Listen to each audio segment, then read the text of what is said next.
All right, so batting cleanup for us today is our keynote speaker, Dr. Yaremchuk, who will be speaking, Is It Possible?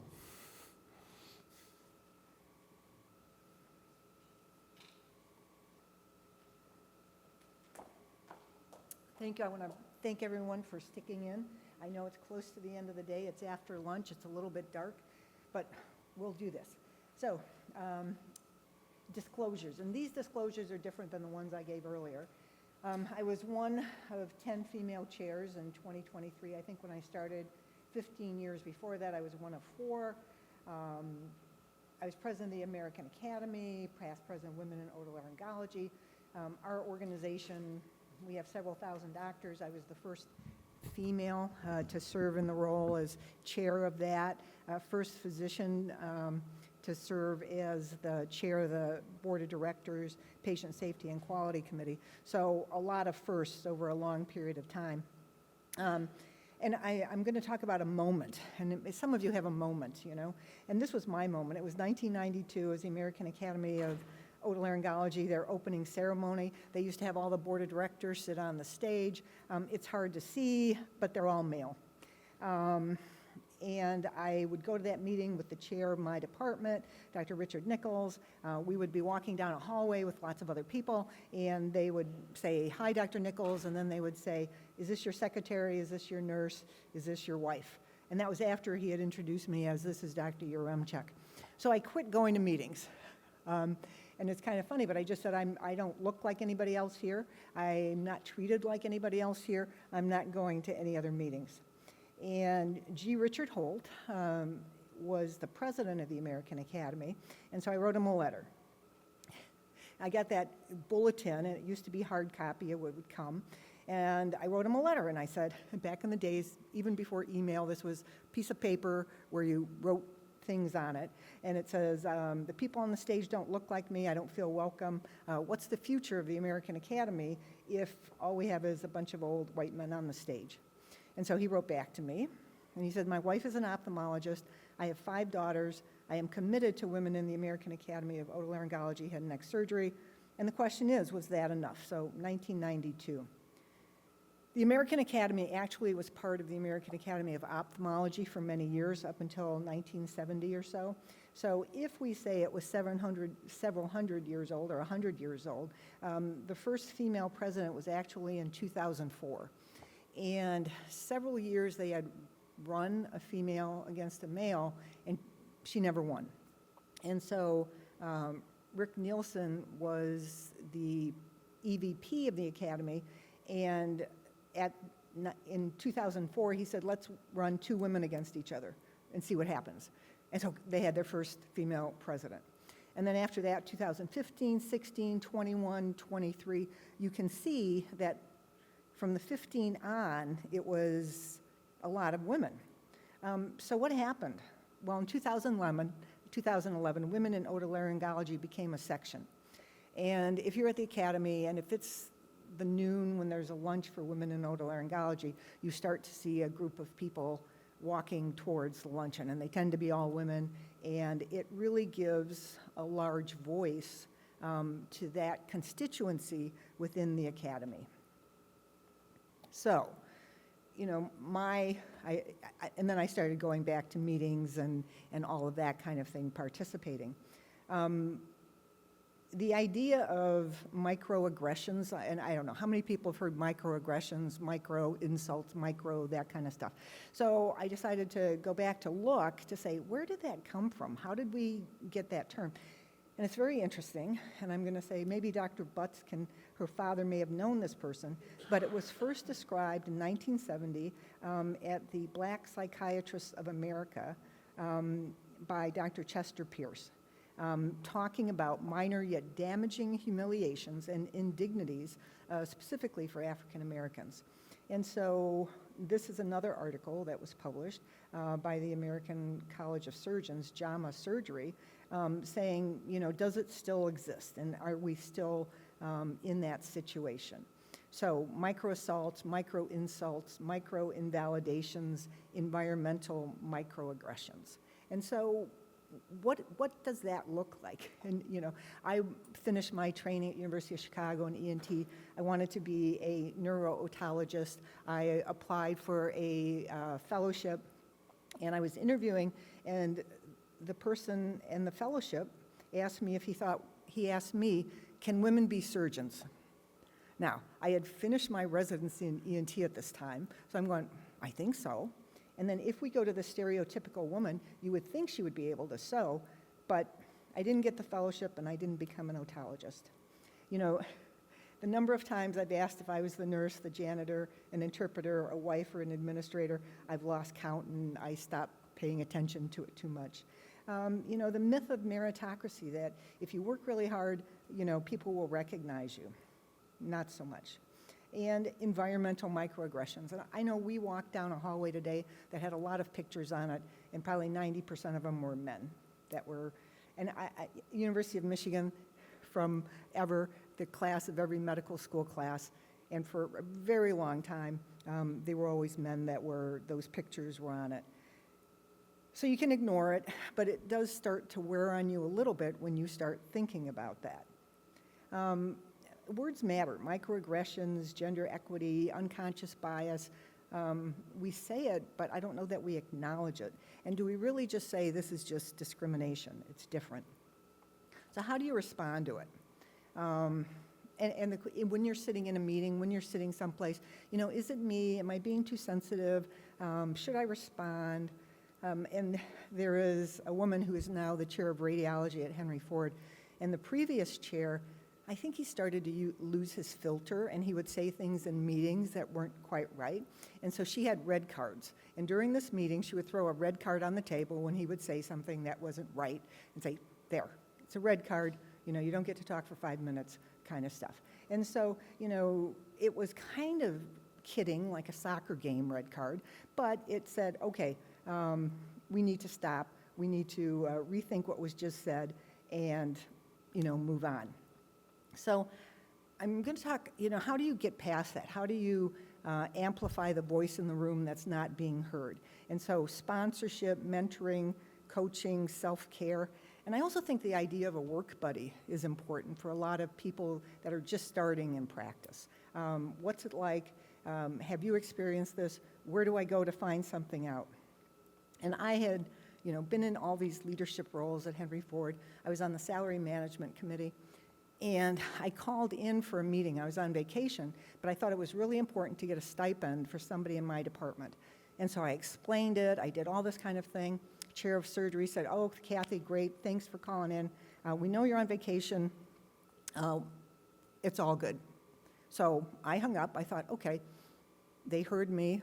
They approved it. Life is good. I came back, and they go, yeah, no, he called me that day. And he says, oh, we talked about it after you hung up, and we decided not to do it. I'm going, you're kidding, right? You let me come in, have this conversation, and yet in the back room, so to speak, you said, no, we're not going to do that. And so I had a little discussion with him, and he says, well, if you're going to be snippy about it, we'll talk some other time. So talked about being invalidated and all of that kind of thing. But yes, it still happens. If we look at the AAMC data, this is 2023. 2024 isn't a whole lot different. You look at the number of women versus men, and I'm sorry that kind of got truncated, but professor male is 374, women 84. If we look at assistant professor, it's 354, 255. And if we look at instructor, which is your first level, so to speak, it's 35 and 88. So the women start out being there, but then by the time they get up to the top, they're not there anymore. They become invisible. This is otolaryngology, associate professor, 501 men, 120 women. We get to instructor, and the women are 539, men 182. So once again, it flips. It just flips. And so there's been a lot of terms for this. Is it the glass ceiling? You go so high and then that's it. Is it sludge? You get tired of trying to do it and you just never make progress. Leaky pipeline, you fall out. Bronch and run. You try to get up there, but it's just not going to happen. Environmental microaggressions. People just get tired and say, why should I spend my time doing this if I'm not going to make any progress at all? So I think right now we may be up to 12 women as far as in chairs. This was from Catherine Colby, who's ophthalmology. If current trends continue, there likely will not be an equal number of male and female full professors in surgery until 2096. I don't think I'll be around to be able to see that. And so, you know, the question is, how do you change it? How do you change the trajectory? How do you make a difference? Do you say we tried to interview people? And it's really more than just saying, putting it out there, but, you know, seeking people out, making sure that they know that there's an opening, and then encouraging them. There's a person, Mike Kaufman, and he was chief financial officer for Cardinal Medical, which is a huge supplier of all your medical stuff, sponges, gowns, you name it, huge corporation. And he did an article in the Wall Street Journal, and it said, men promoting women. And what he said was that if there's a job opening and you need to have 5 qualities or 5 metrics, a man will apply if he has 3. If a woman, she says, I don't have all 5. And she could have 4, but she won't apply. So I'm going to say encouraging and saying, yes, give it a chance. Okay, so Henry Ford Hospital Medical Group, it opened in 1915. If you look at that lower picture, the really bright red part of it is the original hospital, and then it grew all around. Up above is the Destination Grand. It's planned. They're building it now, so 5 years it should be finished. $6.7 billion of revenue, 2.5 million patient visits, 1,800 employed physicians, 42% women, and yet the Board of Governors, which governs this group, I was elected 2017. So I was the first woman elected as chair of that group. And if you look at it, sitting around that table, it's a 2 years as chair-elect, 2 years as chair, 2 years as post-chair. So it's a 6-year gig, but there I am. So you can imagine that when you're sitting there in that room with everybody, you're different. Now, this is when I left. And so, is it possible? Can you make a difference? Can you encourage people? Can you change the complexion of an organization, even if it is 100 years old? And it can. It has to be thoughtful. And I think one thing that we have to realize, and this was a study that was done out of Harvard, if you have one woman in your candidate pool, if you have one African American in your candidate pool, there's no chance that that person will be hired. It's not going to happen. And if you think of it, if you had a bowl of red marbles and you had one blue one in there, the blue one looks different. It doesn't fit in with the rest of it. So it's not going to happen. If you have 2 and 2, you got a 50% chance. Even if you have 3 women and 1 man, it goes up to 67, not 75. So this is a great study. It's McKinsey and Company, and Leaning In. And Leaning In is Sheryl Sandberg. And the group together, they do a study every year. It comes out in November.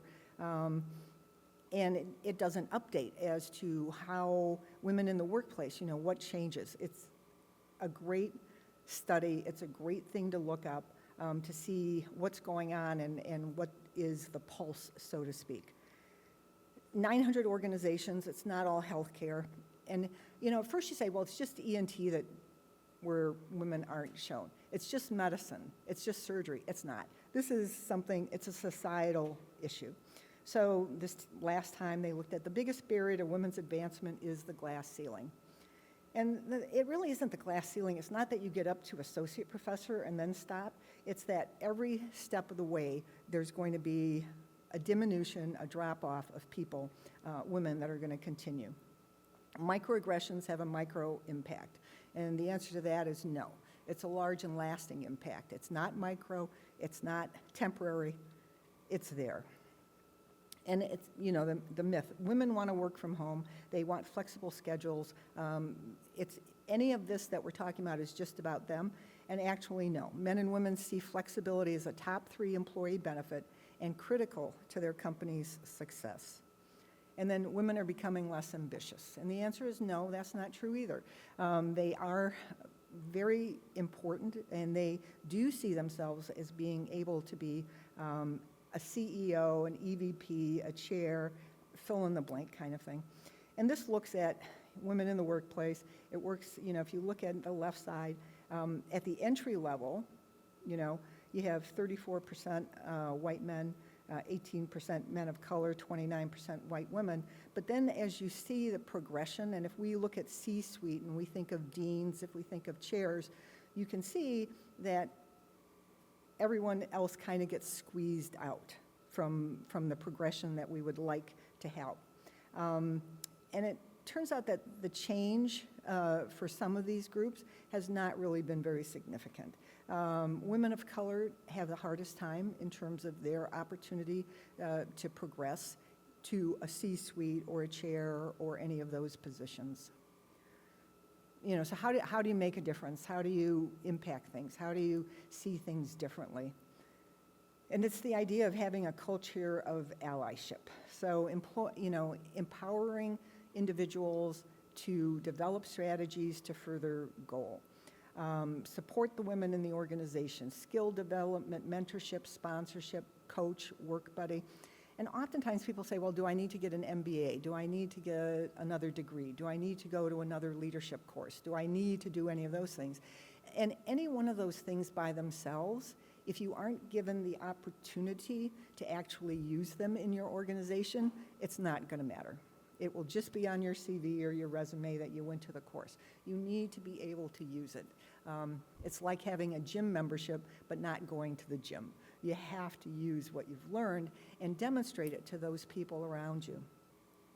They have, the McKinsey, if you go to their website, they do have all kinds of tools that you can use to help yourself, to help the organization. The idea of sponsorship, we all have heard about mentors, and mentors can help you, give you advice about what you need to do. And if I think of what sponsorship is, I think of sponsorship as mentorship on steroids. The sponsor is in a room, they're saying, who could lead this committee? Or we need somebody that's able to go and talk to the governor, the whatever, and it's that opportunity to put someone's name forward so that they get the face time, so they get the networking, so they're seen and are able to, I'm going to say, exercise their executive presence.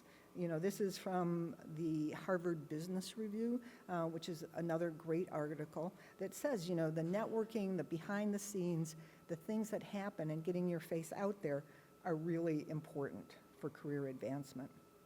So what's the mentor? What's the sponsor? Sponsors go beyond the traditional social, emotional, personal growth development provided by many mentors. They're more focused on advancement. They'll do more to strategize, to say, okay, you're going to be on this committee at the academy, but you're going to want to be the chair of the committee. So you need to talk to the person to say, what does it take to become chair? Over-mentored and under-sponsored. So become a sponsor. It's one of the things, there's a two-part to this. If you're a sponsor, you also have to make sure the individual that you're investing in is willing to make those conversations, that's willing to go and show up for meetings, raise their hand, lean in, do all those kind of things. One of the most important things, and this advice is for everybody here, regardless of female, male, is that you need to have some experience with money. You have to show that you are running a lab that's worth this much, that you are responsible for 3 people, the revenue for this organization is this much. And so I told you about the chair of radiology. I was the chair of the search committee, and I was bound and determined that we were going to get a woman to interview. The Radiology Society was having a meeting. There's a women in radiology. I called. I said, can I go? And for 2 minutes, I'll put a little chair outside the room with a sign, nope, sorry, no room for you. University of Michigan, I heard of some women that were really very well accomplished. I called, spoke to them. Nope, I don't think I want to do that. There was one woman within Henry Ford that people mentioned, and she had not applied for the job. And so And she was the one that was giving the red card to the current chair. She was the head of operations. And I said, look, I really think, we're doing this search. I think it would be great for you to apply. And she goes, I heard the committee was looking for someone with research, and I don't have research. And I said, the committee has never met. We have not in any way said what we are looking for. So she applied. She ended up getting the job. And then Harvard has a class for new chairs to go to, so that you feel like you're competent, you have what it takes. And she was getting ready to attend, and I said, so how are you feeling about that? She goes, I just feel so intimidated. I looked at a list of the people that are going to be in my class, and it's just like amazing. And I said, okay, how many people do you have in your department? And she goes, oh, we have about 120 radiologists. I go, how many employees do you have in your department? And she said, I think it's about 170. I said, okay. So we now are up over 200 and some employees. I go, what's your revenue for last year for all of radiology for Henry Ford? And she goes, 2.5 million. I go, no, that's not right. I know that's not right because that's what ENT was. So what's yours? She goes, oh, it's 2.5 billion. I said, okay. So you run an organization, 2.5 billion revenue. You have over 200 employees, and you're being intimidated by who else is in this class with you? And so when she came back, I go, how'd it go? She goes, I gave that little speech and everybody's jaw dropped. I mean, she was essentially greater than some third world countries in terms of revenue and that kind of thing. So the ability to be able to say, I'm responsible for this amount, this is our revenue, this is what I do, is really powerful to do. So brand activation with a sponsor. Believe in yourself, identify a sponsor, tell a story of what you have accomplished, and that's, you're responsible for this department with this much revenue and this much employees. Money talks, absolutely. You have to be able to tell a story about how you have managed resources and what you're responsible for. Your clinic, your division, any of that matters. I think it's important to meet with people that are, and if I say in leadership, that are important to making decisions so that you are able to get feedback. Feedback is a gift. You showed up to the meeting, you didn't say anything, you sit in the corner, and so nobody knows you're there. So it's hard to be taken seriously. Write a job description for yourself if necessary. What do you do? How do you do it? And how long are you going to be doing it for? And what do you want to do? So I think it's 33% of residents in ENT are now female. I think it's important to serve on search committees, promotion, recruitment committees. Make sure that you have more women, more than one woman in the mix, more than one underrepresented minority. Take it and make sure that the search committees are diverse as well. So we came up with a grid for every search committee. Did you have women? Do you have men? Do you have younger? Do you have older? So you don't have group think that everybody says the same thing and believes the same thing. You want as much difference in that group because that's what your future is, and it's important. Celebrate who you are. And these are some pictures. So one of my patients, and it was during COVID, I said, so what are you doing now? I mean, you're at home, and what's going on? She goes, oh, it's so boring. I retired, and then COVID hit, and I've got nothing to do. She goes, but, my daughters, my grandbabies, they leave these dolls all over the house, and they're trashed. And so I started fixing them up.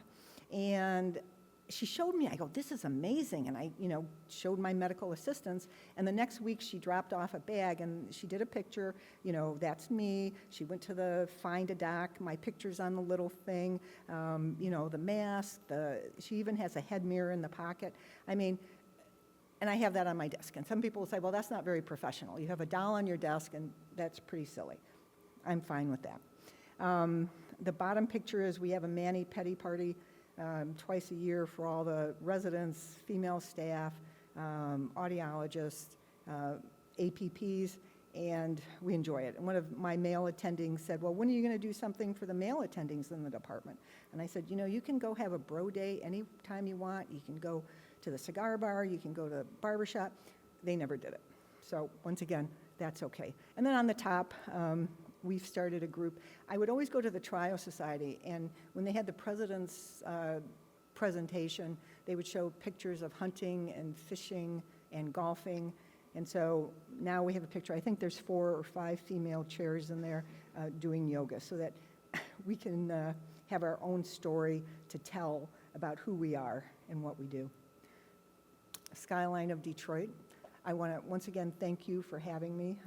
This has been a wonderful experience. I really enjoyed it, and I appreciate that everybody stayed awake.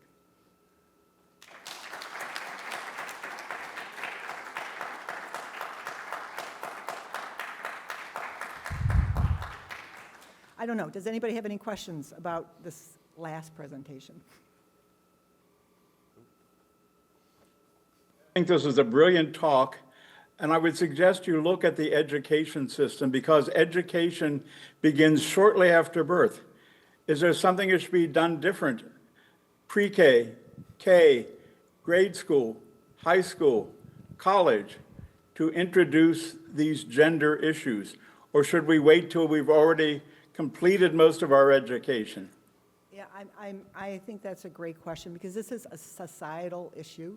And I guess if you have, you know, children and you have daughters and you have the idea that they can be anything they want to be, and how do you continue to make sure that if you see things, that those microaggressions, those micro insults, those micro whatever, that there's some way of either neutralizing them, mitigating them, doing something like that. I gave this talk once, Society of University Otolaryngologists.